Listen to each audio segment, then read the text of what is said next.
Hello everyone, welcome to Math 3A 100% online through Reedley College Fall 2019.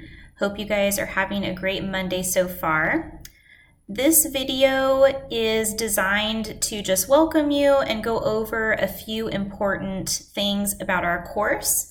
Currently, we are at the home page in Canvas. From here, you can navigate to modules, you can go read through the syllabus, find information on free tutoring available on campus. I'm going to go ahead and jump over to the modules. Everything for the class will be organized in the modules, starting with the first one, getting started.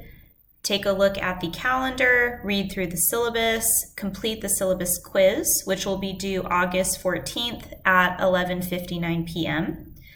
Work on setting up your MyLab account. This is where you will find the textbook. This is where you do homework, quizzes, review, anything like that, that will all be there. There's some tips for using MyLab to make sure that you have it set up correctly. That way it works the way that it's supposed to.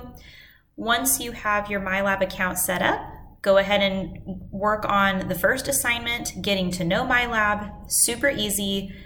It will make sure your computer is set up so that MyLab can run smoothly. The last thing that's due this week, introduce yourself, discussion, just kind of getting to know one another. Any announcements that are sent out, you can reread those again by clicking on the Announcements tab. If you need to send me a message, I prefer that you do that through Canvas. You would go over to the left-hand side, click on the inbox icon. That will take you to your messaging system. You can message myself, you can message other students. I prefer that over email. So please take advantage of that messaging system if you're needing to get in contact with me. All right, everybody, that's all I have for now in terms of welcoming. I hope you guys are all having a great Monday, and I'm excited that we are undertaking another semester. See ya.